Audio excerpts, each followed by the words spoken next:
Deep in the Egyptian desert, just a few kilometers from the famous ruins of Abydos, researchers recently discovered the remains of an enormous pyramid that may have once rivaled the Great Pyramid of Giza. But this pyramid wasn't built for an all-powerful pharaoh who ruled over Egypt for decades. It was made for a king whose reign lasted only a year and a half, and it was never even finished. So, why did he want to build a pyramid so badly? And what happened to his dream before it could be completed? This is the story of the mysterious Lost Step Pyramid of Egypt. It all started when a team of archaeologists led by researcher Matthew L. Davis were excavating a site just north of the city of Abydos. The area is well known for its ancient Egyptian necropolis, which was used for over 2,000 years from around 3000 BCE until the Greco-Roman period. At its peak, thousands of people would gather here every year to bury their dead and worship their gods. And while the team was hard at work unearthing artifacts and ruins, they stumbled across something completely unexpected. It was 2014, and the discovery was made by one of the team's surveyors, John Paring. While measuring a hill on the outskirts of the dig site, he noticed some very strange shapes buried beneath the sand. He told Live Science, "I started to notice these straight lines running horizontally and vertically. So I started cleaning them up with a shovel, and it revealed itself as a man-made structure." What he uncovered was the top of a huge step pyramid covered in centuries of dirt.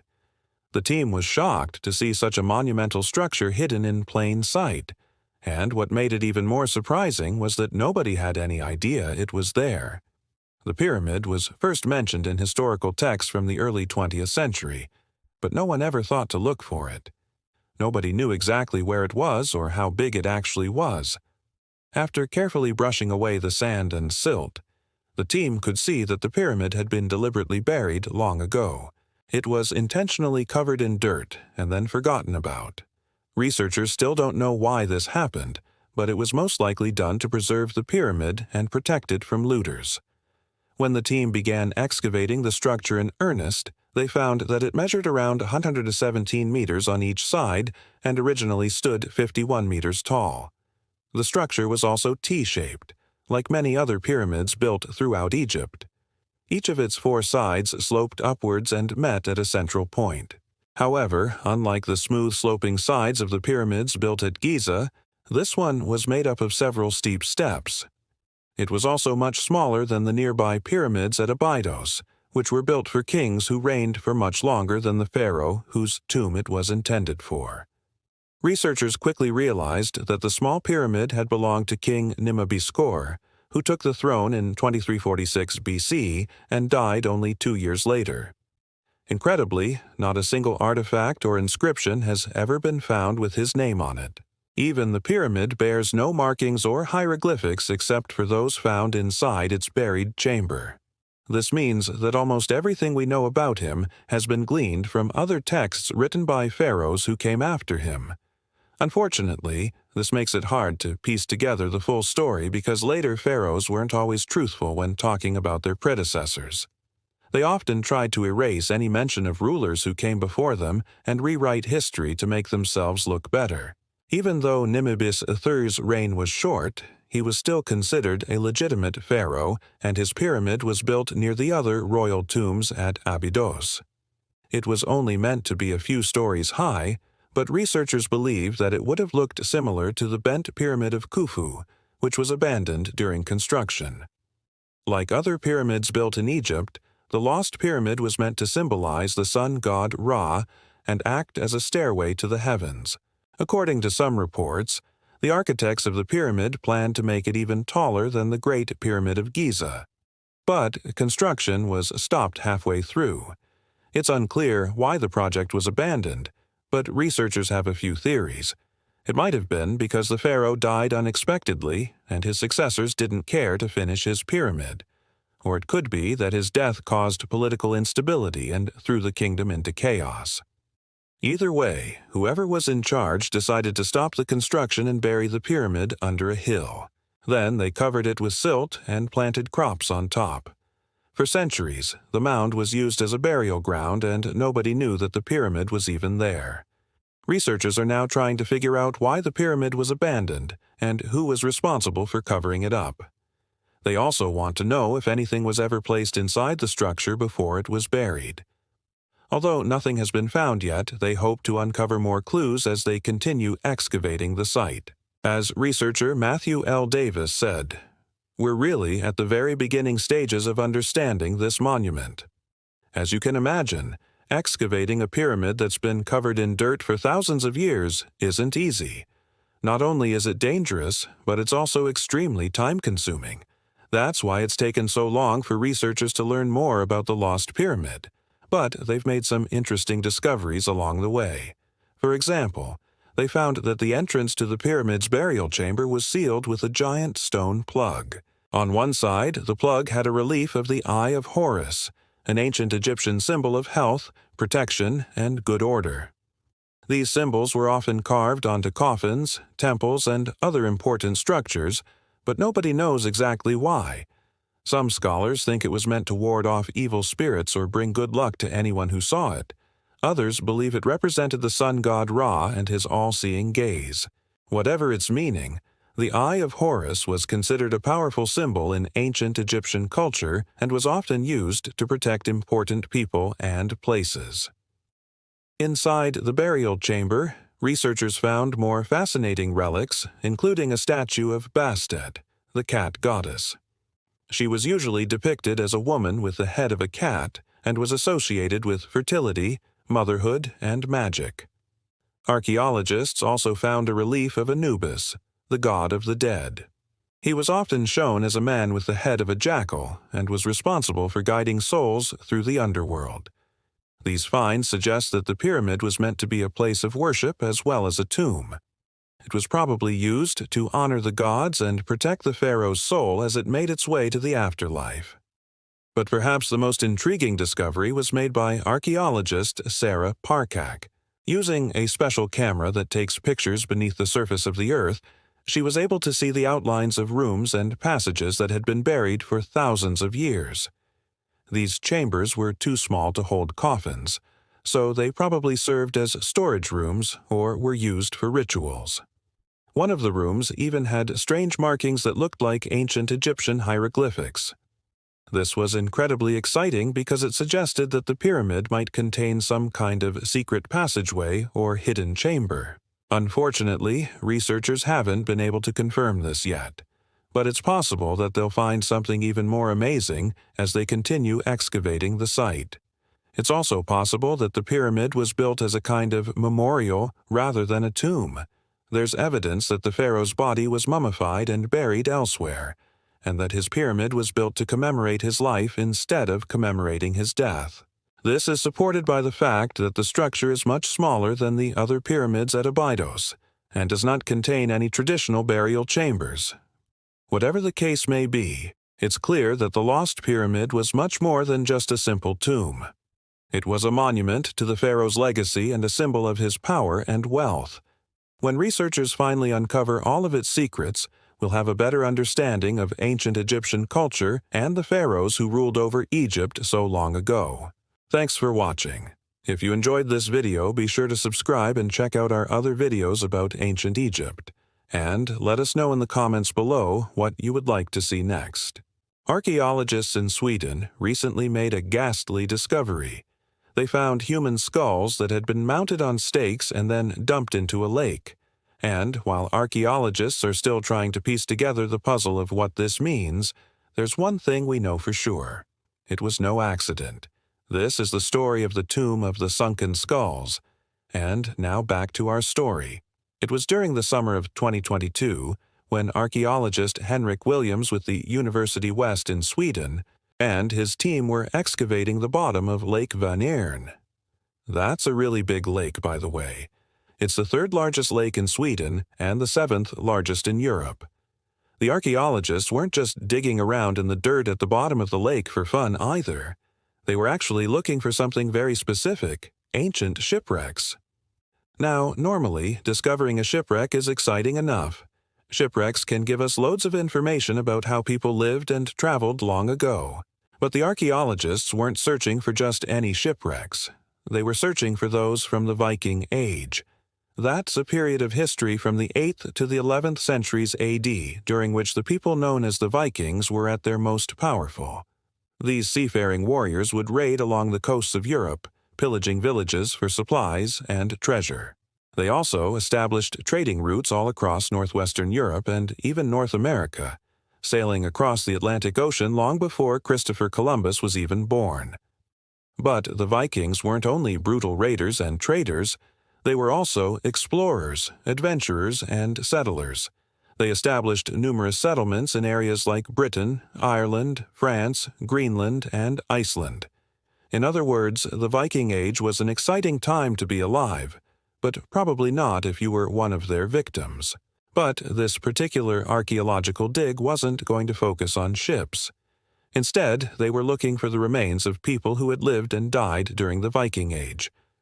To be fair, it's not like anyone was expecting to find the sort of thing that would be considered normal, say, at a regular archaeological dig. For example, a pile of old dishes or perhaps some pottery shards. Instead, the team was hoping to come across the preserved remains of humans and animals that had been interred in the mud at the bottom of the lake. After all, people sometimes buried their dead in lakes, so it seemed like a good place to look for clues about how the Vikings lived. After 2 weeks of painstaking work, the team had barely uncovered anything when Williams and his colleagues decided to try something new. They shifted their focus to the area just south of a small island called Ilsta, Gardsholmen, where they hoped to find signs of human activity from the Viking Age. What they ended up finding instead was a huge cluster of animal bones, including cattle, pigs, sheep, dogs, and even horses. These kinds of animal sacrifices are pretty common in archaeological digs, so it didn't immediately set off any alarms. Then Williams and his colleagues started to uncover the first pieces of what turned out to be a truly disturbing puzzle. Atop one of the animal skulls, they found a human skull, specifically the upper jawbone of a man in his mid-30s. But that still wasn't enough to suggest anything sinister. After all, people occasionally get buried with their pets or even sacrifice animals and bury them with their dead loved ones. As the team continued their excavation, however, they uncovered more and more skulls. Soon, they'd found enough to realize this was no accident. At the end of 3 weeks of work, they'd managed to lift over 200 kilograms of material from the bottom of the lake, including 14 human skulls and the bones of dozens of animals. Williams and his team were understandably shocked. If you're still watching this video, chances are you're wondering exactly why these skulls had been placed in the lake, and, unfortunately, no one is 100% certain. All experts seem to agree, though, that the men whose skulls were recovered had been killed deliberately and then dumped into the lake. How and why, however, is still a mystery. According to Dr. Charlotte Heidenstierna Jonsson, an archaeologist with the Swedish National Heritage Board, discoveries like this don't happen every day. And she's right. There have only ever been a handful of similar sites found in Sweden, including one dating back to the 10th century in the town of Birka. What makes this particular discovery so perplexing is that it doesn't fit neatly into what we know about Viking burial rituals. In general, Vikings had very specific beliefs about death and the afterlife, and they would go to great lengths to ensure that their dead were treated correctly. For example, they often held elaborate funeral ceremonies, sometimes burning their dead in great funeral pyres. They believed that the souls of the dead needed to be released from their bodies, and they used fire to help achieve this goal. Sometimes, instead of burning their dead, the Vikings would put their dead in stone ships, bizarrely complex tombs designed to resemble a Viking longship. The idea was that the body of the deceased would travel to the afterlife in the same way that they had traveled in life, by boat. Even the location of a person's burial could have significant meaning. For example, it was common for important members of society to be buried near places of power, such as a royal hall or a chieftain's house. All of this is to say that Viking burial practices were rarely simple. They usually involved careful planning and a great deal of effort. So why would the builders of this submerged tomb have chosen such a strange and unceremonious way to dispose of their dead? According to Williams, The team was surprised to discover that the men had been dumped in the lake without any ceremony. He said it seems like they were thrown into the water at random, making it clear that whatever happened to them, it wasn't part of a ritual. On top of that, archaeologists haven't been able to establish a precise cause of death. While it's obvious that these men were killed, there's no evidence as to how they died. Some might have been slain in battle, while others may have been executed. Unfortunately, the condition of the bones doesn't allow for much interpretation. What's more, archaeologists have struggled to figure out whether the men were all part of the same group, or if they had been killed at different times. As it stands, all they can do is guess. They have estimated, however, that all of the men were likely between the ages of 18 and 40. While researchers continue to investigate the origins of this macabre discovery, they've taken comfort in knowing that they managed to recover the remains of some of the men's families. The bones of a child and an adult female were discovered nearby, suggesting that the men may have had close family ties. It's still unclear if the remains will ever be returned to the families of their descendants. But Williams and his colleagues hope that their discovery will shed light on the mysterious world of the Vikings. There are still many questions left unanswered by this discovery. Was this a mass execution? Were these men all enemies of the culture that buried them? Or did their killer simply dislike them for unknown reasons? Perhaps the answers to these questions will never be revealed. The truth is, we may never know what truly transpired all those years ago. But one thing is for sure, the builders of this subterranean tomb didn't want their handiwork to last forever. It seems deliberate attempts had been made to hide the remains from ever being discovered by modern man. If that's true, then whoever built this tomb certainly accomplished their goal. Thanks for watching. Be sure to hit that like button for more videos, and let us know in the comments what you think happened here. We'll see you next time. Hi, it's me, number 9, the Lost City of Çatalhöyük. Between 7500 and 5400 BC, somewhere in Anatolia, which is now Turkey, there existed a Neolithic city unlike any other that we know of. It was called Çatalhöyük, a name that means brushwood mound. It was established around 7500 BC by farmers who had migrated from the mountains to the plains where they could farm the fertile lands of what is today southern Turkey. They brought with them their goats, sheep, cattle, pigs, and chickens. And then they built houses. Many houses, hundreds of houses, all built right up against each other so that the only way to get to their front doors was through the roofs of their neighbors. This made the city unnavigable for anyone who was too tall to squeeze through the narrow passageways between the buildings. Even getting a goat through would have been quite difficult. So how did people move about? How did they get their livestock through? Well, we can infer from the remains of this ancient settlement that they used ladders.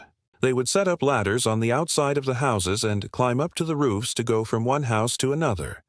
Once on the roof, they could walk freely, even lying down to survey the landscape.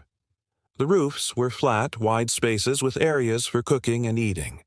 In fact, some of the home's entrances were actually up here on the roof level instead of at ground level. People would come through the roof openings carrying goods, animals, or riding donkeys, and then close the opening behind them with a large, flat stone. What makes Çatalhöyük so interesting, aside from its bizarre layout, is that it's one of the largest settlements of its kind anywhere in the world. It was home to thousands of people for nearly 2,000 years. It had public buildings, religious structures, a defensive wall, and a cemetery. It was as close to a real city as the Neolithic cultures of the time would have ever gotten. This brings up some pretty interesting questions like, why did they build their city this way? Why do we find such an advanced Neolithic settlement in Turkey and not somewhere else? And where did the people go when they abandoned the city in 5400 BC? Unfortunately, there are more questions than answers when it comes to Çatalhöyük. It comes to us from the late Neolithic period, also known as the New Stone Age. This era lasted from roughly 12,000 to 4,500 BC after the last ice age. During this time, humans still hadn't invented the wheel but had begun domesticating plants and animals, slowly advancing into more settled lifestyles rather than hunting and gathering. By 7500 BC, the climate in southern Turkey was dry and the people living there had to work hard to survive. Temperatures were hotter than they are today, and summers were unbearably hot and dry. But the people of Çatalhöyük made it work, raising crops, taking care of livestock, and building a civilization. The city was first discovered in 1963 by an archaeologist named James Melaert. He found the tell, which is the Turkish word for mound, while flying over the Anatolian plain in a helicopter. When he landed nearby to investigate, he noticed the tell contained many layers of occupation dating back thousands of years. There were signs of early farming villages, metalworking, animal domestication, and eventually the ruins of what became known as Çatalhöyük. While excavating the site, he found beautifully painted pottery, strange symbols and murals, and evidence of a society that seemed too advanced for its time. Some of the houses had running water, sophisticated plumbing systems, and advanced heating devices. There were murals depicting deer, bulls, goats, and other animals, as well as geometric shapes and lines. There were tablets bearing strange symbols that may have been an early form of writing, though nobody has been able to decipher them yet. But the most puzzling thing about Çatalhöyük is its layout. It was built entirely without streets, which archaeologists tell us was highly unusual at the time. Typically, Neolithic settlements were made up of small huts scattered about with a few larger communal buildings. Streets weren't really a thing, but open spaces and pathways were. What we see at Çatalhöyük is the very opposite of this. It wasn't just a group of houses huddled together in the middle of a plain. It was a city with thousands of inhabitants, most likely. Its buildings were constructed so close together that it's unlikely anyone could have walked between them without climbing up onto the roofs. There's evidence that Çatalhöyük had been occupied for nearly 2 millennia before its residents finally abandoned it sometime around 5400 BC.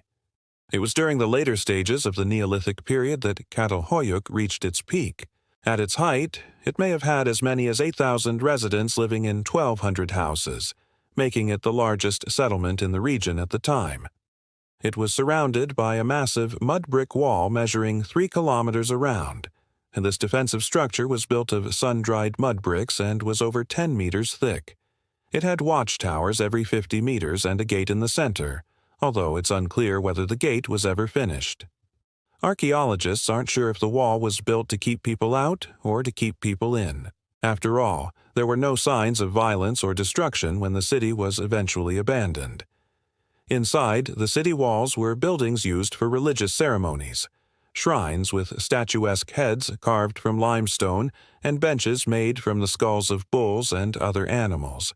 There were places where people gathered to eat and drink, perhaps communal dining halls, and there were dozens of houses where the townspeople lived. One of the most interesting things about the houses is that they seem to have been laid out at random. There was no rhyme or reason to their construction. It seems like people just kept building on top of each other, and whenever someone wanted to move in, they would simply dig out a basement level underneath an existing building. Eventually, they would be 3 or 4 levels deep in some parts of the city. To make matters even more confusing, the rooms within the houses didn't really make any sense either. They were irregular shapes and sizes, and it seems like they were just thrown together without much thought given to the flow of the rooms or the convenience of their placement. Despite this seeming chaos, there was a method to the madness. The homes were entered through the roofs because the ground floor wasn't really a floor. It was an exterior wall. For example, if you wanted to enter your neighbor's house, you would climb a ladder up to the roof of your house, cross to your neighbor's roof, and then climb down into their house through an opening near the ceiling. It might sound strange to us now, but it made perfect sense then.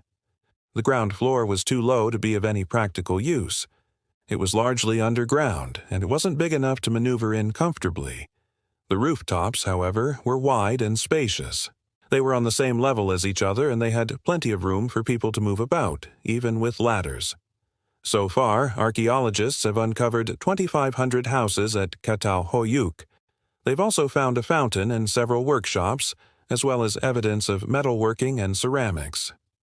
The city had a complex system of drainage ditches and paved roads, something unheard of at the time. Yet it was built in such a haphazard manner that even today we can't figure out where everything was or what everything was used for. Some buildings appear to have been used for burials. Rooms were filled with skeletons and grave goods, including jewelry and weapons. The lifestyle at Çatalhöyük was unlike anything we can even imagine. Back then, 80% of the world's population was nomadic hunter-gatherers.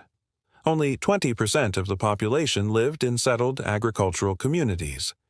Even the largest cities back then were probably only a couple hundred people at most.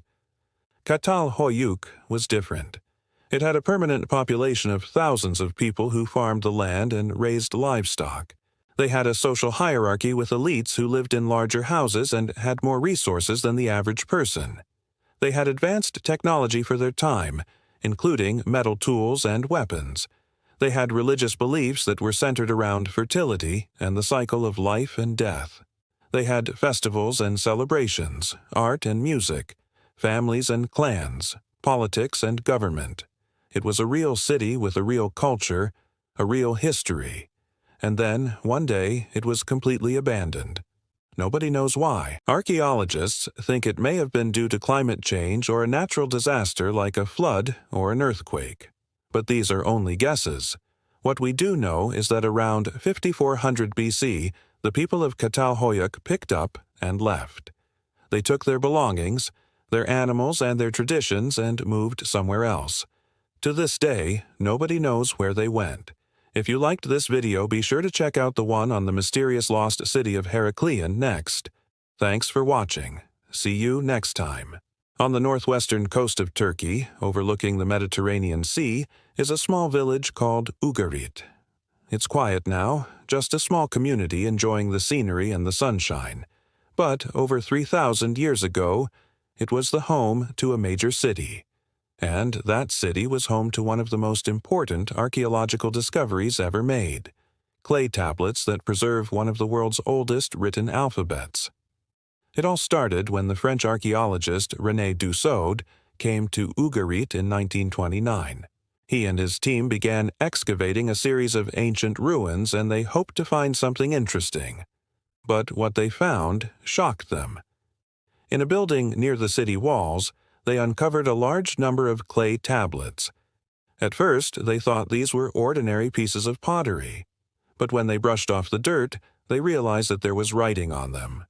In total, they found over 30,000 tablets with thousands of tiny markings on them. These writings dated back to around 1800 BCE. That made them at least 4,000 years old. And here's the incredible thing. The alphabet used on these tablets was one of the very earliest alphabets ever developed by humans. To this day, scholars are still trying to fully understand the language of these tablets. They believe that it may have been a dialect of Phoenician or Canaanite, but so far only about 80% of the language has been deciphered. But there is one aspect of the Ugarit tablets that historians fully understand. Those mysterious markings are a type of writing known as cuneiform. For thousands of years, humans didn't have paper or pencils, so instead they would make markings on softer materials like clay. The markings would be pressed into the surface, creating raised patterns. When the clay hardened, the result would look similar to stamped concrete. This method was popular in Mesopotamia, but it was also used in Ugaritic. These tablets weren't just random pieces of clay either. There was a sophisticated system behind the way they were made. Each tablet would be rolled out to a consistent thickness. Then a stamp would be used to press a pattern into both sides. Finally, wedge-shaped markings would be carved into the top surface. These patterns are the ancient alphabet pressed into the clay. Once the markings were complete, the clay was left to dry and harden. In some cases, the tablets were even baked in a kiln, which made them much stronger. Thanks to this process, we can still read the tablets today, almost 4,000 years later. But why did they use such an unusual writing method? Well, the answer might surprise you. You see, for most of history, papyrus was used as a writing surface. Papyrus could be easily written on, but it had some big drawbacks. First, it was expensive to produce. Second, the sheets were fragile and broke apart after a few decades. Even if papyrus scrolls were properly stored, they wouldn't last more than a couple of centuries. Finally, papyrus couldn't be mass-produced, so it was difficult to share information. But the ancient people of Ugari had a solution for these problems: clay tablets. Unlike papyrus, clay was cheap, easy to work with, and very durable. Baked clay tablets could last for centuries, maybe even millennia. This made clay tablets the perfect medium for record-keeping. In fact, they're so strong that they could even survive fires. The civilization at Ugari thrived from around 2500 to 1175 BC. During that time, it was one of the most important cities in the region. The locals traded extensively with other cultures, including Egypt, Mesopotamia, and Greece. In fact, some of the clay tablets tell stories of battles between Ugaritic forces and the Egyptians. But, as impressive as the city was, it suddenly fell apart. Sometime after 1175 BC, the city was completely abandoned. Nobody knows exactly what caused this, but it probably had something to do with climate change. Around this time, the Eastern Hemisphere experienced a period of intense drought. This lasted for several decades and devastated the local population. Eventually, the people of Ugarit were forced to abandon their homes and flee elsewhere. Ugarit wasn't the only civilization impacted by this drought. In fact, it's believed that this event played a role in the collapse of multiple civilizations. Most historians refer to this period as the Bronze Age collapse. It was a time of widespread societal upheaval and the end of the second millennium BCE. But regardless of how it happened, we know that the civilization of Ugarit disappeared. This led to the loss of countless artifacts and pieces of history. But, fortunately, some of those artifacts were the clay tablets. Over the next few centuries, the tablets were buried under mud and silt. This protected them from looters and allowed them to survive until modern times. When archaeologists discovered the tablets, it was a truly special moment. You see, before this discovery, historians knew very little about the early alphabet. What we do know is that the Phoenician alphabet was inspired by the Egyptian hieroglyphic system. But until the Ugarit tablets were found, we didn't know where the Phoenicians got their alphabet. Now we know that it was most likely derived from a precursor alphabet used in Ugaritic. This was a pivotal moment in history. Prior to the invention of the alphabet, people would write using logograms. This is a type of writing where each symbol represents a word or a group of words. Hieroglyphics were a type of logogram, and they were used in ancient Egypt. The problem with logograms is that it's very difficult to communicate complex ideas. Because of this, many ancient texts are full of ambiguities and misinterpretations. The alphabet solved this problem because each letter represented a sound rather than a whole word. This made reading and writing much easier. Unfortunately, the transition to an alphabet didn't happen overnight. For hundreds of years, people used both alphabets and logograms. In many ways, this was actually more confusing. But eventually, logograms were phased out, and the alphabet became the dominant form of writing. Today, more than 80% of the world's population uses an alphabet. That's not a coincidence. It means that the ancient people of Ugarit literally changed the world. If they never invented the alphabet, it's very unlikely that we would use one today. But sadly, the Ugarit tablets have barely received any attention. Most people have never heard of the tablets, let alone their importance. And here's the worst part. Many historians believe that there are more tablets hidden in museums around the world. Some may have been looted from archaeological sites. Others may have simply been lost in the shuffle. The good news is that researchers are making progress. One historian, John Hunergaard, has been working on the Ugarit texts for decades. He says that it'll take another 20 years before we fully decipher the alphabet. After that, we'll finally be able to read the Ugarit tablets in their entirety. Thanks to the hard work of these historians, we'll soon be able to hear the voices of a long-lost civilization. They'll tell us about their wars and their culture, their economy and their daily life. Maybe they'll even reveal secrets about the origins of the alphabet. But for now, their voices remain lost. What do you think? How important do you think the Ugaritic tablets are? Let me know your thoughts in the comments below. Also, be sure to check out these videos. Thanks for watching. Hey guys, here. Today, we're going to talk about some mysterious stone towers found in the Sacred Valley of Peru. The official story says that these were built by the Inca, but there is some mystery behind them, and we don't really know what their true purpose was. Some believe they may have been used as watchtowers to look out for danger. Others believe they were used as burial sites for important Inca rulers. And yet, others believe they were designed to align with certain stars. But this is just speculation because we don't have any written records from the Inca explaining what these towers were actually used for. So, let's go back in time and discover the mystery of the Sacred Valley Towers. You can join me on my virtual tours of ancient sites. I created a 360 video of the Sacred Valley Towers and many other famous places like Machu Picchu. You can find the link in the description below. The Sacred Valley is a region in Peru located between Cusco and the famous ruins of Ollantaytambo. It is here where we find several mysterious stone towers scattered throughout the valley. These towers vary in height and width, but are all made of the same local limestone and exhibit very precise stonework. The largest tower, named Casaniok, is over 35 meters tall. That's about 115 feet. However, most of the towers are much smaller. Now, according to Peruvian archaeologists, these towers were built around the year 1400 AD, which is relatively late in the Inca Empire timeline. By this time, the Inca ruler, Pachacuti, had conquered a large portion of the Andes, and Cusco was becoming a major capital city. So it is believed that these towers may have been constructed for defensive purposes. This theory is supported by the fact that they were built near roads and other strategic locations. They may have served as guard towers, allowing the Inca army to keep an eye out for enemies and invaders. Some towers, like the one at Chinchero, also show signs of having been used as a prison. There are small cells with holes for the prisoners' weapons and other belongings. But there's a problem with this theory.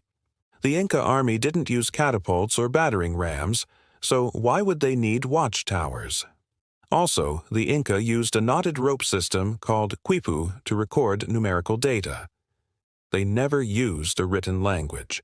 So if the Inca needed to send a message about an incoming invasion, how would they communicate this? Another idea is that the towers were used as burial grounds for Inca rulers and elites.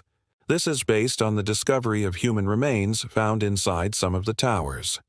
Archaeologists believe that the Inca viewed the towers as sacred mountains, which were believed to be the home of their gods. When an important Inca died, his body would be mummified and then placed inside a tower along with his most prized possessions. This theory is also supported by the fact that some towers contain niches which could have held statues of Inca deities. But this idea has its own problems. For example, some towers, like the one at Rumispacta, are too small to hold a full-size statue.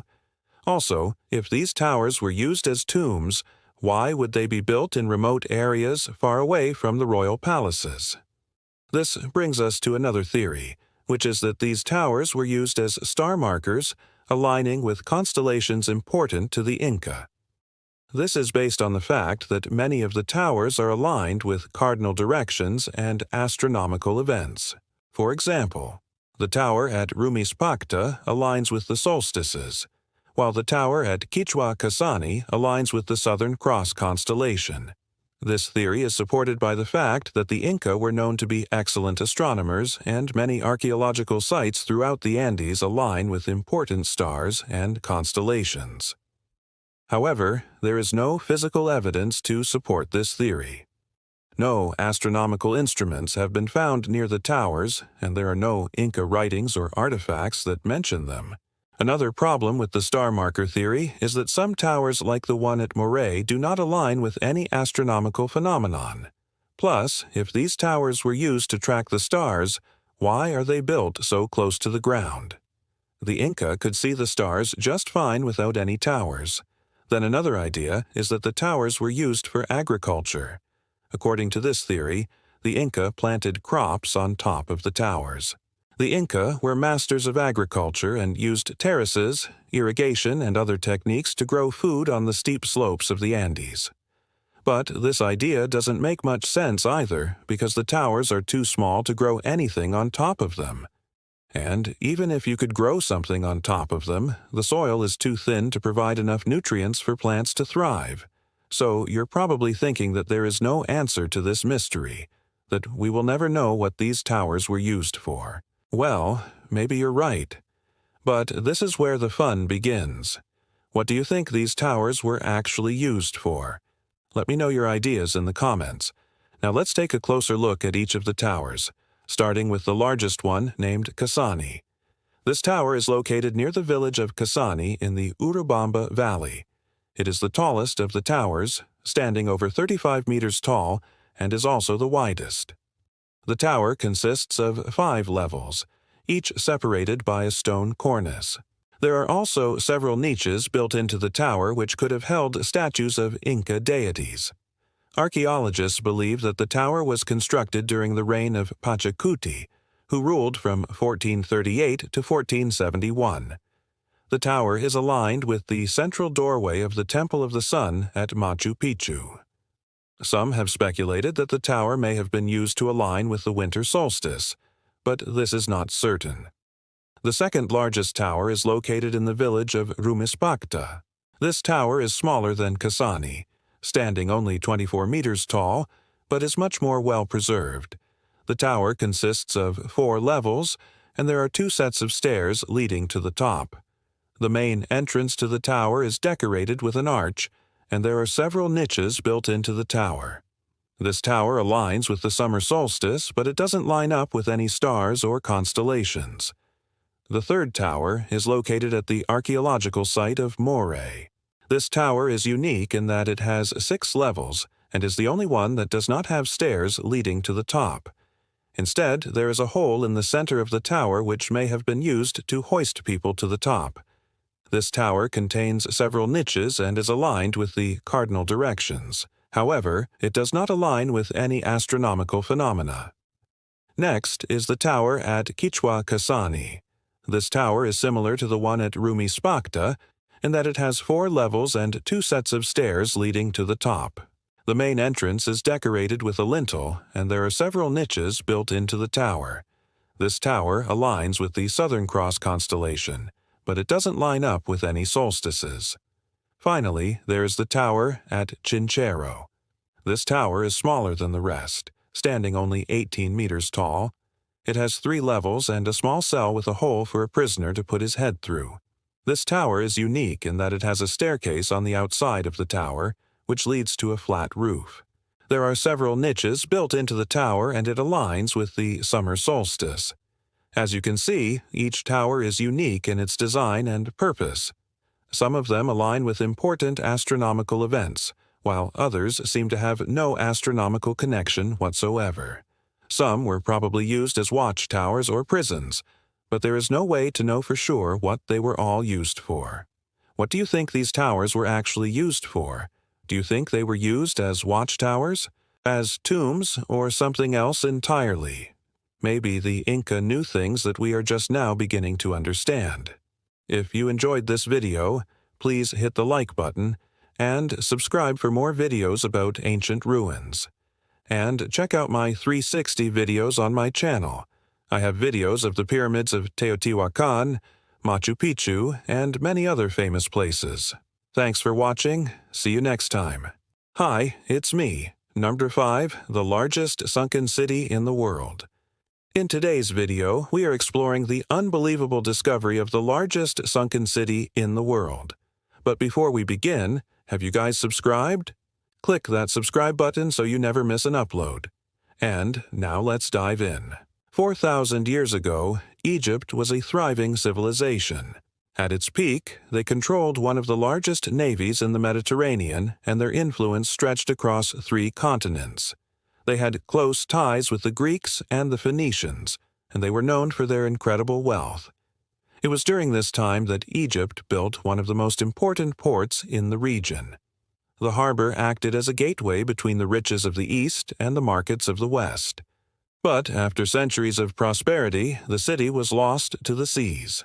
After more than 200 years underwater, the submerged ruins have finally been rediscovered. Welcome to the incredible lost city of Thonis Heracleion. Thonis Heracleion is one of the oldest known cities in human history.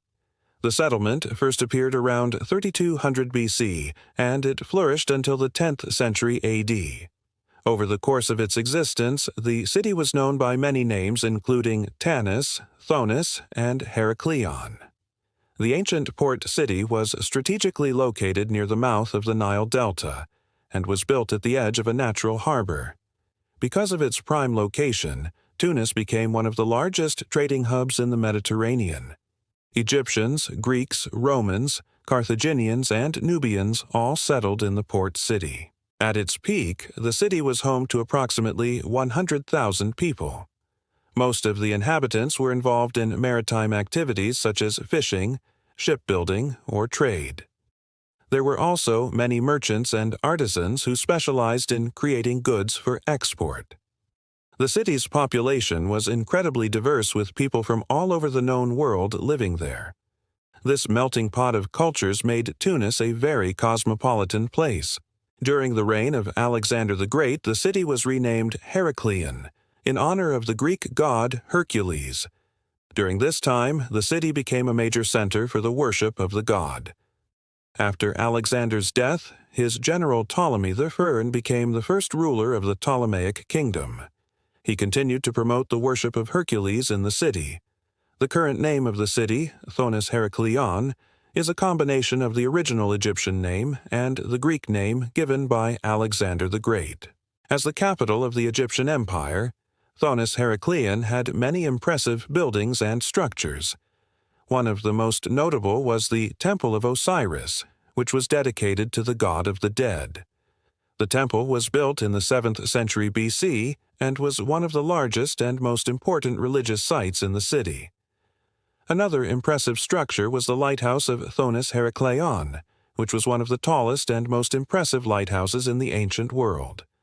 Built in the 3rd century BC, it stood over 100 meters tall and could be seen for miles out to sea. Unfortunately, little remains of these ancient structures today, as they were all destroyed when the city was lost to the sea. However, new discoveries are being made all the time that are shedding light on the incredible history of this once great city. It wasn't always smooth sailing for Tunis. Throughout its long history, the city was sacked by various invaders, most notably the Persians, but it always managed to recover. But it was the natural disasters that would ultimately lead to the city's demise. Around the year 797, a violent earthquake shook the coastal city. As if this wasn't bad enough, a tsunami followed soon after. The disaster killed thousands of people and caused massive damage throughout the city. The earthquake and tsunami devastated the city and much of the surrounding area. Whole towns were wiped off the map and countless lives were lost. In total, it is estimated that 150,000 people died as a result of the disaster. Following the tsunami, sea levels began to rise. Within a few decades, the entire city was submerged beneath the waves. The last people left the city sometime around the year 950. By this point, the rising waters had made the city completely uninhabitable. Over the next few centuries, the city was completely covered in sand and turned into a small island. Because of the destruction of the main port of the Egyptian Empire, international trade was disrupted and the economy collapsed. As the city was abandoned, nature began to reclaim what was once a great metropolis. Coral reefs and other marine life began to grow on the ruins of the once great city. It was truly amazing to see how quickly nature had reclaimed the city. For centuries, locals told stories about the sunken city. However, no one really believed these tales until recently. Many people doubted that a city of this size even existed. That was until scuba divers stumbled across some of its ruins in the 1930s. When word got out about these incredible discoveries, archaeologists were eager to start excavating. Since then, hundreds of artifacts have been discovered, including statues, coins, pottery, and other treasures. What makes this discovery so special is that it provides us with an unprecedented look into the lives of the ancient Egyptians. One of the most interesting finds was a statue of the goddess Isis. The statue was found in 2001 and is now on display at the British Museum. It is one of the finest examples of Egyptian art ever discovered and gives us an intimate glimpse into the religious beliefs of the ancient Egyptians. The statue is particularly significant because it was found in such good condition. It was crafted around 2000 BCE and shows Isis sitting on a throne with her son Horus on her lap. It is made from granite and is over 2 meters tall. The level of detail is truly remarkable, and the statue is a testament to the skill of the ancient Egyptian craftsmen. Another incredible find was a collection of Roman coins. These coins were minted between the years 27 BC and AD 69 and provide us with valuable insight into the economy of the ancient world. They also give us a unique perspective on how the Egyptians interacted with the Romans. But perhaps the most exciting discovery was made in 2020 when a team of archaeologists led by underwater archaeologist John Darnell discovered the ruins of a temple. Using sonar technology, they identified the outline of a building that was once a shrine dedicated to the Egyptian god Amun. The temple is located about 8 meters underwater and is covered in coral and algae. Despite its poor condition, the temple is an important find because it helps to paint a picture of how religion played a central role in the lives of the ancient Egyptians. And while these discoveries are certainly impressive, they are only the tip of the iceberg. There's still so much to explore in this sunken city. Archaeologists believe that there are many more buildings and artifacts waiting to be found. Who knows what other secrets the sunken city is hiding? Today, the submerged ruins of Thonis Heracleion are protected by Egyptian law. The Egyptian government is committed to preserving the site for future generations. They are working with international experts to develop a plan for the conservation and restoration of the city. The plan will focus on protecting the site from further damage while making it accessible to researchers. In addition to the physical remains of the city, archaeologists are also interested in learning more about the people who lived there. Through excavations and research, they hope to learn more about the daily lives of the ancient Egyptians. They also want to understand how the city developed over time and how it changed in response to outside influences. With so much still unknown about Thonis Heracleion, there is sure to be plenty of exciting discoveries in the years to come. The story of the lost city is a reminder of the power of nature and the resilience of the human spirit. It is also a testament to the ingenuity and creativity of the ancient Egyptians. As we continue to learn more about this fascinating civilization, we can gain a greater appreciation for their contributions to our world. Thanks for watching. Do you know any obscure history facts? Share them below. See you next time. The dolmens of Jordan, thousands of ancient stone structures scattered across the desert with no clear origin. Hi, everyone. Hi there. Today, we're going to explore the thousands of dolmens found throughout Jordan. These are ancient tombs that were created thousands of years ago, and no one really knows who built them. We'll take a look at some of the most impressive sites like Al-Hassa, the el-Munisa, Hegra, and Bab Ed, Dawadami, and Azraq. There are 3 main types of megalithic tombs in Jordan, the most common being the single-chamber tomb made up of large stones. Some contain human remains, while others seem to have been used for burial rituals only. The second type is called the corridor tomb, which has 2 or more rooms connected by a narrow passageway. And the third type is the large circular structure known as a mound tomb, which contains multiple chambers and can be quite complex. These tombs are usually constructed from limestone blocks, although some use granite or basalt. They're found all over Jordan, particularly in the central and southern regions. Each one is unique with its own distinct features, designs, and architecture. It's believed that these tombs date back to around 3000 BC, making them around 5,000 years old. This means that they predate the Nabateans by several centuries. Although these tombs are thousands of years old, they were only discovered in the early 20th century. That's right, people have been walking past them for thousands of years without even realizing that they were there. What's even more amazing is that no one knows who built them. There are many theories out there, but unfortunately none of them have been proven. We know that these tombs were used for burying the dead, but we don't know much else about them. Who built them, why they built them, and how they built them are all questions that archaeologists are still trying to answer. The most popular theory is that the dolmens were built by nomadic tribes who lived in the area during the Neolithic period. These tribes were constantly on the move, so they needed a portable structure that they could easily dismantle and rebuild. The dolmen was the perfect solution since it only required a few large stones to construct.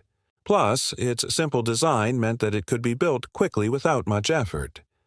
Another theory is that the dolmens were built by ancient farmers who needed a way to store their grain crops. The theory is that each dolmen represents a different month of the year, and the farmers would use them to track the seasons and plan their planting and harvesting schedule. Unfortunately, there's no evidence to support either of these theories, so we may never know for sure who built the dolmens. But that just makes them all the more mysterious and fascinating. Some of the most impressive examples of these ancient tombs can be found at Al-Hassa. This site contains a cluster of over 350 dolmens spread out over an area of around 18 square kilometers. Archaeologists believe that this site may have been a burial ground for an entire civilization. At first glance, the Al-Hassa site looks like a rocky desert wasteland, but if you look closely, you can start to see the outlines of the dolmens hidden among the rocks. Each dolmen is slightly different, but they all share some common features. Most of them are small, single-chamber tombs made of rough stone blocks. Some of them are more elaborate, with multiple chambers and corridors. In some cases, the chambers are carved directly into the rock, while in others they're built using dry stone techniques. No mortar was used in the construction of any of these tombs. Instead, the stones were simply placed next to each other until they formed a wall. It's amazing to think that these tombs were built thousands of years ago using such primitive tools, yet they've managed to survive for so long. That's a testament to the hard work of the people who built them. Archaeologists have found a variety of artifacts at Al-Hassa, including pottery, arrowheads, and animal bones. These artifacts suggest that the people who were buried here lived during the Bronze Age, between around 3300 and 1200 BC. However, we don't know much about them beyond that. They may have been part of a larger civilization that lived in the Middle East during this time. But if so, we haven't uncovered any evidence of it yet. The Al-Hassa site is truly a remarkable place. It's home to hundreds of ancient tombs that offer us a glimpse into the past. Although we may never know who built them or why, we can appreciate the hard work and dedication that went into their creation. Now let's move on to another incredible site, the El Monisa. This site contains a group of over 140 dolmens spread out over an area of around 27 square kilometers. Unlike the dolmens at Al-Hassa, the dolmens at El Monisa are mostly made of granite. This is a much harder material to work with, so it's likely that the builders of these tombs were more skilled masons. Many of the tombs at El Monisa are quite elaborate, with multiple chambers and passages. Some of them even feature false doors, which were meant to help the deceased person's soul pass through. The site also contains a number of standing stones and other megalithic structures. It's thought that these structures may have been used for astronomical observations or as part of a religious ceremony. Moving on, we have Hegra, also known as Al-Hegra. This is a UNESCO World Heritage Site located in the northwest of Jordan. It contains a vast complex of tombs, temples, and other buildings that were constructed by the Nabatean Arabs between around 400 BC and 106 AD. While not technically dolmens, the tombs at Hegra are similar in that they're made of large stone blocks. They're also quite elaborate, often featuring multiple chambers and corridors. Some of the tombs even have colorful paintings on the walls. The Nabateans were a fascinating civilization that lived in the Middle East during the Hellenistic and Roman periods. They were known for their skills as traders and their ability to adapt to different cultures.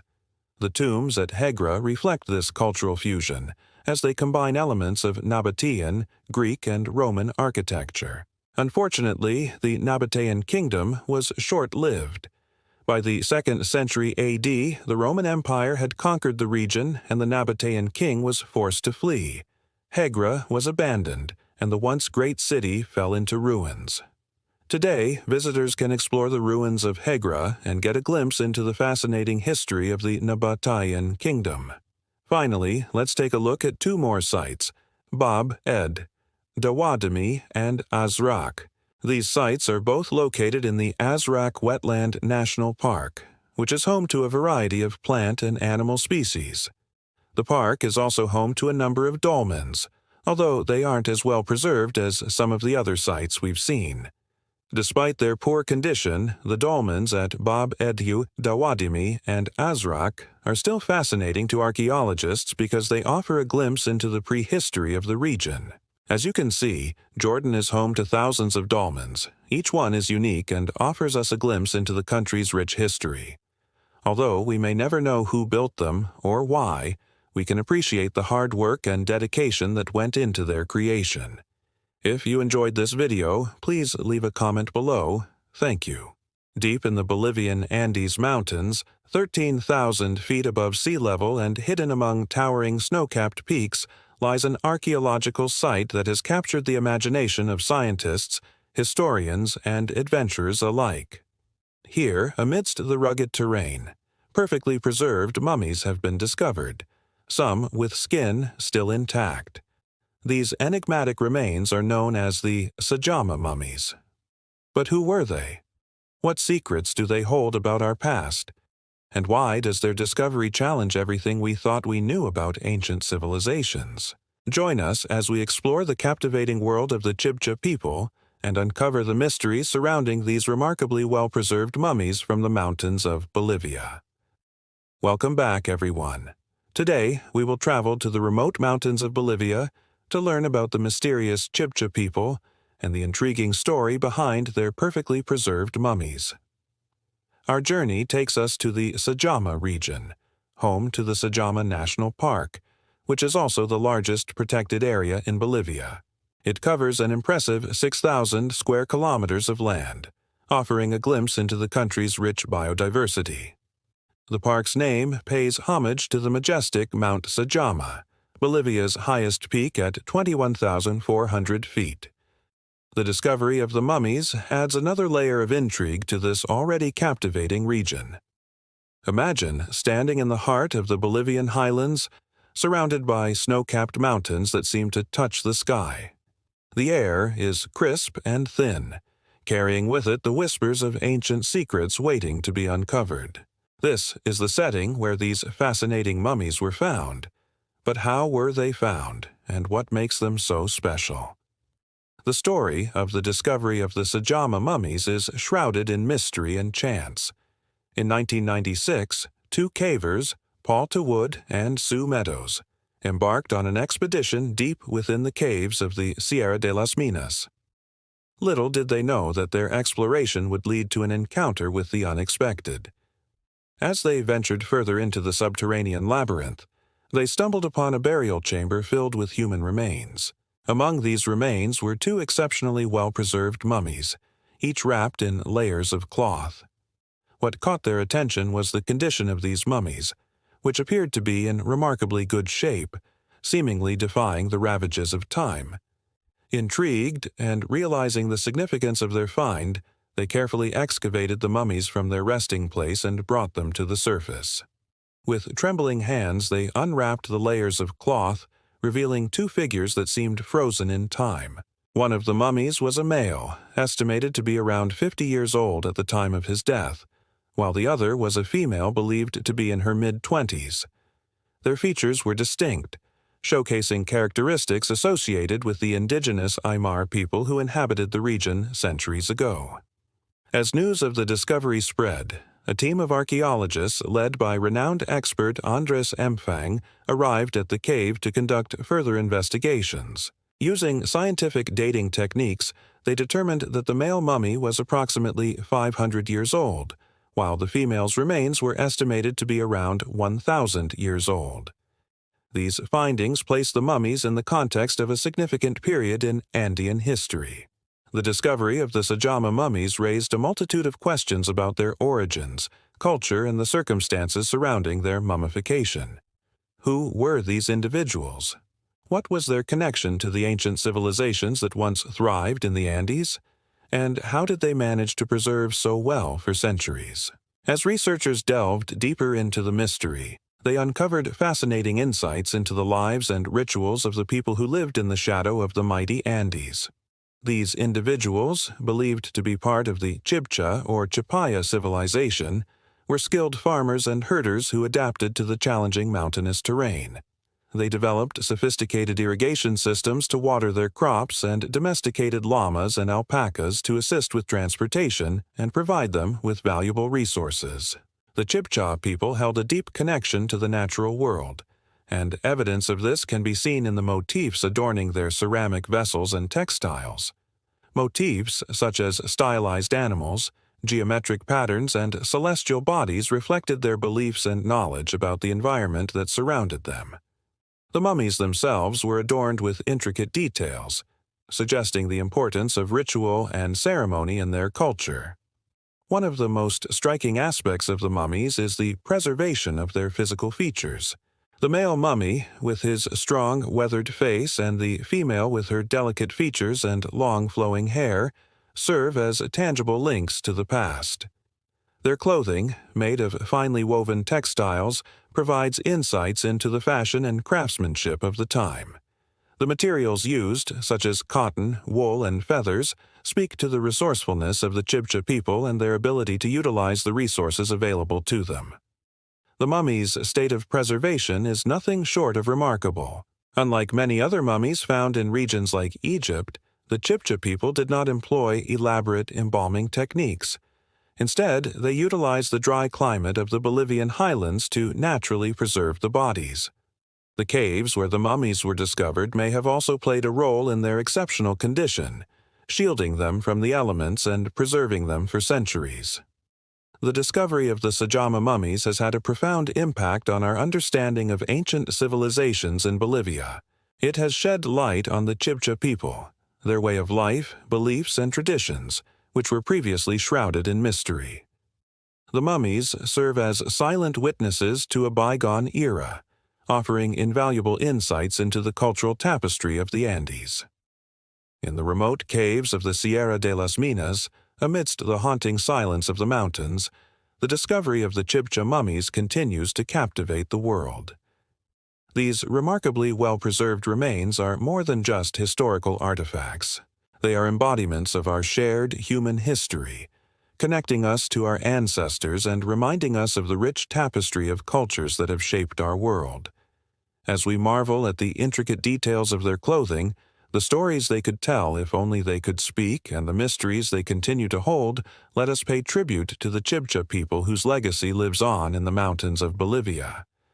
But there's more to the story. You see, in the midst of this captivating tale, there's a twist that challenges everything we thought we knew. The male mummy, initially believed to be of pure Aymar descent, revealed a surprising genetic heritage through DNA analysis. What they found was astonishing. The male mummy's genetic makeup indicated that he had European ancestry, specifically from Spain, challenging the previously held belief in his pure indigenous background. This unexpected discovery opened up new avenues of research and left scientists pondering the complexities of the region's history. It hinted at a previously unknown chapter where Spanish and indigenous populations interacted in this remote mountainous region, challenging conventional narratives and leaving us with more questions than answers. The very essence of their identity is called into question, blurring the lines between history and myth. So, who were the Chibcha people? Were they an isolated tribe with no external influences, or did they interact with other civilizations? perhaps even those beyond the mountains? The answer, it seems, lies hidden in the mists of time. The male mummy, with his dual heritage, stands as a symbol of the complexities of our history, reminding us that our ancestral roots are often more intricate than we imagine. He is a silent ambassador from a forgotten past, whispering tales of a time when cultures intertwined in the heart of the Bolivian highlands. And here's the truly remarkable part. The recent discovery of another cave in the same region has unveiled a treasure trove of approximately 70 human remains, many of them infants. This suggests that the caves might have served as a necropolis for the Chibcha people, a place where generations of individuals were laid to rest. The presence of infants indicates the deep reverence and care the Chibcha had for their young, highlighting the importance of family and community in their society. The sheer number of remains found suggests a large community living in the area during the time the mummies were created. This raises questions about the size and demographics of their population, their social structure, and the dynamics of their society. What kind of community existed here all those years ago? How did they organize themselves? And what were the rituals and beliefs surrounding death and the afterlife? Each artifact, each piece of human remains, tells a story waiting to be deciphered. Now, here's a question for you. What do you find most fascinating about the Chibcha mummies? Their well-preserved state, their cultural significance, or the recent genetic discoveries that challenge traditional narratives? Share your thoughts below. We'd love to hear your perspective on these enigmatic mummies from the mountains of Bolivia. Your comments enrich the conversation and help others better understand the captivating world of archaeology and anthropology. So don't hesitate to join the discussion and share your insights. Together, we can explore and learn from each other while unraveling the mysteries of our shared human history. As we continue to explore the captivating world of the Chibcha mummies, remember that every artifact, every fragment of history, has the potential to rewrite our understanding of the past. These mummies are not merely relics of a bygone era. They are threads in the grand tapestry of human existence. By unraveling their secrets, we come closer to understanding the complex and fascinating history of the Bolivian highlands and the people who once called it home. Thank you for joining us on this journey through time. If you enjoyed this video, give it a thumbs up and subscribe for more thrilling tales from history's forgotten corners. Until next time, keep exploring, keep asking questions, and never stop seeking answers. The past is waiting to be discovered. Hi, it's me, number 402322, and today we're going to look at the White Shaman mural. In 2019, a new cave painting was discovered in Texas. It is 4,000 years old and shows some very strange things. In this video, I will tell you about the discovery and also share my theory about what the meaning of the images could be. The artwork was found by a group of researchers from the Texas A&M University at Austin-Jackson School of Geosciences. The team used LIDAR technology to digitally map the interior of the cave known as the Sierra de las Minas. When they flew the LiDAR scanner over the cave surface, they were able to identify patterns on the wall that were too small to be detected with the naked eye. The patterns turned out to be the outlines of various shapes, including a spiral, what appears to be a sun or moon symbol, and other geometric shapes. The scientists then removed dirt from these markings to reveal the paintings underneath. They discovered 3 main areas with images. One of these areas had already been documented by archaeologists in 1968. This area includes 2 human figures. The previously published photos show that the figures have what appear to be bird heads. Some people have suggested that these are meant to represent humans with elongated skulls. However, in my opinion, this is unlikely because the next image would not make sense if it was the case. This is the part that has always been the most interesting to me. The 2 human figures are standing inside of what appears to be a circular enclosure. The structure in the middle of the circle resembles a tripod, and if you look closely, it seems to be decorated with lines and dots. This structure is placed directly between the 2 figures and they seem to be reaching towards it. In the second area, there are 3 human figures and 1 animal. The 3 humans appear to be dancing while holding hands in a circle. One of the humans holds a staff, and around their necks they are wearing what appears to be necklaces made out of smaller circles. The 4th figure is an animal that is inside the circle formed by the humans. It is unclear what kind of animal it is, but there is another similar animal depicted nearby. The researchers believe this could be a type of dog, so perhaps this figure is a coyote or a wolf.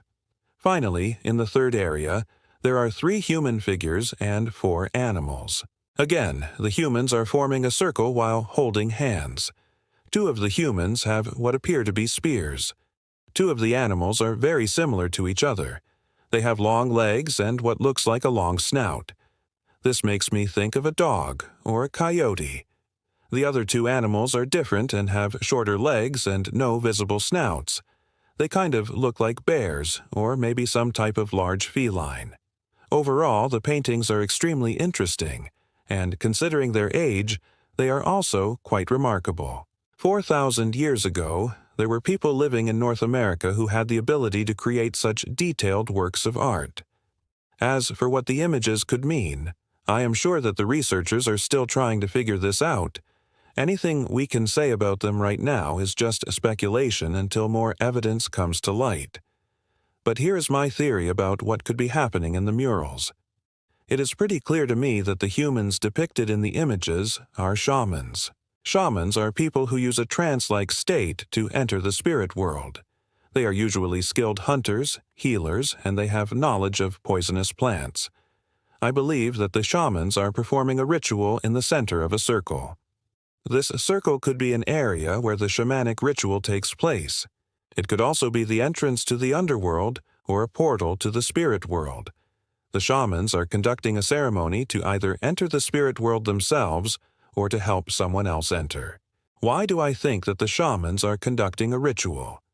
If we look at all of the areas with the paintings, we see that the shamans are always in a special pose and they are always doing something.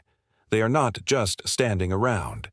In the first area, the shamans are reaching towards the tripod in the center. In the second area, they are holding hands and dancing in a circle. And in the third area, they are also holding hands in a circle. But they are also holding spears. The fact that they are always doing something indicates that they are performing some type of ritual. What is the purpose of these rituals? It is hard to say for sure, but I think it has something to do with hunting and death.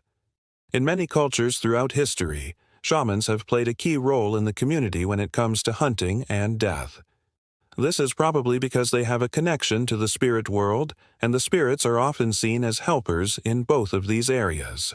The shamans would hunt using weapons such as spears, which is why I think they are being shown with spears in the third area. The shamans likely also performed rituals to ensure successful hunts. In addition to their role in hunting, shamans were also responsible for dealing with death. This would include things like preparing the body for burial and performing ceremonies to help the deceased person's soul pass into the afterlife. The reason I think that the circular structure represents the entrance to the underworld or the spirit world is because it is placed between the shamans. When the shamans are conducting rituals, they are often seeking to communicate with the spirit world. The circular structure could be seen as a way to focus their energy and their connection to the spirit world. Some of the ancient cave paintings found throughout North America show shamans conducting rituals in caves. This makes sense because caves are naturally dark and mysterious places. They are often seen as portals to the spirit world.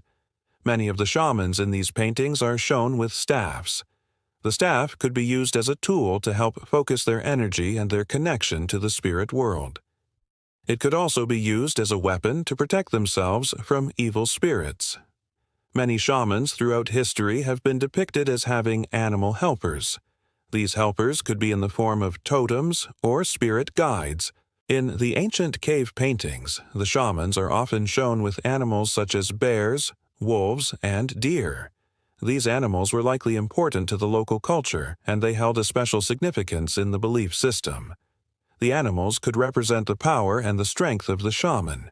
They could also represent the connection between the physical world and the spirit world. If we look at the animal figures in the white shaman mural, we see that there are birds and some type of canine. There are also what appear to be bears or large felines. The bird figures could represent the shaman's connection to the sky and the spirit world. They could also represent freedom and power. The bear and feline figures could represent the shaman's connection to the earth and the physical world. They could also represent strength and courage.